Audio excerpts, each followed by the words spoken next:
Shumë herë njerëzit marrin këshilla që akceptojnë njerëzit çashtu qysh janë. E vërtet që duhet me akceptu që çdo person e sheh realitetin më ndryshe se ti. Po, me akceptu nuk do më thonë që ti një person e ke pa se shka ban, ja ke pa veprat, e ke pa se është i damshëm për veten e vet, edhe për njerëzit tjerë, atëherë akceptimi nuk nënkupton që ti me leju ala atë personin në jetën tënde. Me akceptu do më thonë me pranu që ai person është ashtu qysh është, me akceptu edhe mos me pas ti përgjegjësinë për me ndryshu, ose mos me pas ti nevojën për me ndryshu atë person, që ti muni rahat me veten, po nuk nënkupton që ti duhesh atë njeri me elan mon jetën tënde. Gjithë cili person jeton në bazë të parimeve të veta jetësore.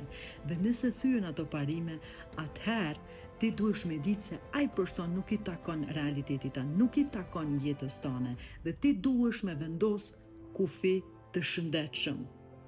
Me akceptu dikan qysh është, me pa qysh është dhe me akceptu nuk do më thonë që ti duhesh me elan mon jetën tënde. Krish për këtë arsye se ti e ke vërejt, e ke ndje, e ke pa se si është. Ti e din a i takon verzionit tanë që ti je tash, apo verzionit tanë më të mirin, a do në me leju matutje, sepse na krijojmë ato se shka na zgjedhim çdo ditë. Na krijojmë në të ardhmen ka vendime që na i marrim çdo ditë.